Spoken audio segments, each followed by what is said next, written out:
Bishop sir આ light છે તો પછી છોડી દો એના બીજો બિશપ છે ને આપણી જોડે શોધો.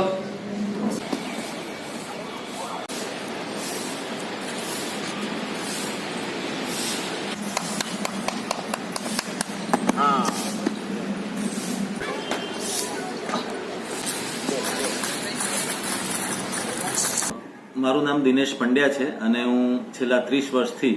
અંધજન મંડળ સંચાલિત એટીસીબી સ્કૂલમાં શિક્ષક તરીકે અને હવે 2020થી આચાર્ય તરીકે મારી ફરજ બજાવું છું. અંધજનોના વિકાસમાં રમતગમતનું પણ એટલું જ મહત્વ છે અને આ સંસ્થામાં 1981થી રમતગમતના ક્ષેત્રમાં વિદ્યાર્થીઓને સાંકળવામાં આવેલા અને એ વખતે ક્રિકેટ છે, ચેસ છે, એ બધી રમતો અમે રમાડતા હતા. જેમ જેમ સમય પસાર થયો એમ માનનીય શ્રી વડાપ્રધાન આપણા નરેન્દ્ર મોદીજી 2010થી ખેલ મહાકુંભમાં દિવ્યાંગોની રમતોને એમણે સામેલ કરી અને ત્યારથી એ લોકોએ ક્રિકેટ, ચેસ અને એથ્લેટિકની રમતો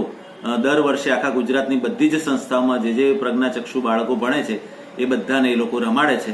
અને એ લોકોને સામાન્ય બાળકને જે ઇનામો મળે છે, જે વ્યવસ્થાઓ મળે છે, બધી જ વ્યવસ્થાઓ અને બધા જ ઇનામો આ બાળકોને પણ એ લોકો આપે છે. અમે એમને રજૂઆત કરી કે બીજી રમતો પણ જો આમાં એડ કરવામાં આવે તો આ લોકોને ઘણું સારું કામ થાય. તો હવે પછી સ્વિમિંગ, ગોલબોલ અને ફૂટબોલ એ 3 રમતો એડ કરવાની છે અને એ લોકોએ અમને હૈયાધારણા આપી છે કે આવતા વર્ષથી અમે આ રમતો પણ એડ કરીશું અને એ રીતે આ લોકોના જીવનની અંદર સ્પોર્ટ્સ ખૂબ જરૂરી છે અને એમના સર્વાંગીણ વિકાસ માટે અને નેશનલ લેવલે, ઇન્ટરનેશનલ લેવલે એ લોકો આગળ જઈ શકે અને પોતે સમૃદ્ધ બની શકે અને સામાન્ય મુખ્ય ધારામાં એ લોકો આવી શકે એવા અમારા પ્રયત્નો હોય છે. રમતગમતના ક્ષેત્રમાં અમારા જે વિદ્યાર્થીઓ છે એમની મોબિલિટી અમારે પહેલા સૌપ્રથમ તૈયાર કરવાની હોય છે. એ લોકો જાતે લાકડી દ્વારા એકલા હરીફરી શકે અને પછી એમને શેમાં ઇન્ટરેસ્ટ છે, કયા સ્પોર્ટ્સમાં, કઈ રમતમાં એમને રસ છે એ પ્રમાણે અમારા જે રમતગમતના શિક્ષક છે એ સવારે 7 વાગે અહીંયા આવે, એ લોકોને સવારે વોર્મઅપ કરાવડાવે અને સમૂહ કવાયત કરાવડાવે અને ત્યાર પછી જે વિદ્યાર્થીને દાખલા તરીકે કોઈને કૂદમાં રસ છે તો કૂદની પ્રેક્ટિસ કરાવે, કોઈને દોડમાં રસ છે તો દોડની પ્રેક્ટિસ કરાવે. એ સિવાય ઘોડા ફેંક, ચક્ર ફેંક અને બરછી ફેંક એની પણ એ લોકો પ્રેક્ટિસ સવારે કરાવતા હોય છે અને સવારે પ્રાર્થના થાય ત્યાર પછી એ લોકોને યોગા જેવું સામાન્ય કરાવવામાં આવે અને ત્યાર પછી આ બધી રમતોને એ લોકોને પ્રેક્ટિસ કરાવવામાં આવે છે. અને ખાસ કરીને એ લોકોને જે જરૂરિયાતો હોય કે એ લોકોને સારું ફૂડ મળે,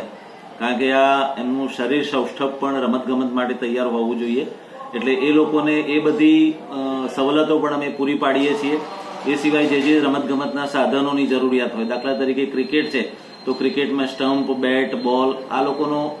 ઘૂઘરાવાળો સ્પેશિયલ બોલ આવે છે એ પણ અમે બહારથી મંગાવીએ છીએ અને સ્ટમ્પ પણ એ લોકોના અવાજ આવે એવા સ્ટમ્પ તૈયાર કરવાના હોય તો એ સ્ટમ્પ પણ અમે તૈયાર કરાવીએ છીએ. એ રીતે ફૂટબોલની અંદર પણ પ્રેક્ટિસ અત્યારે એ લોકો કરે છે અને સ્વિમિંગમાં પણ અમારો એક વિદ્યાર્થી છે એ છેક નેશનલ સુધી જઈ આવ્યો છે અને એ લોકોની જ્યાં જ્યાં જરૂરિયાત હોય ત્યાં સંસ્થા બધી જ રીતે એ લોકોને મદદ પૂરી પાડે છે અને એ લોકો આગળ વધે એમાં જ અમને બધાને રસ છે.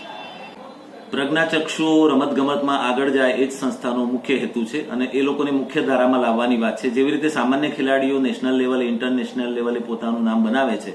જે એમના વિસ્તારમાં, એમના ગામમાં એમનું નામ થાય અને એ લોકો આમાં આગળ વધી શકે અને સમૃદ્ધ થઈ શકે એ પણ અમારો હેતુ છે. અને બીજું કે અત્યાર સુધી હું માનું છું ત્યાર સુધી રાજ્ય લેવલે 15,000 કરતાં પણ વધારે ખેલાડીઓ આ રીતે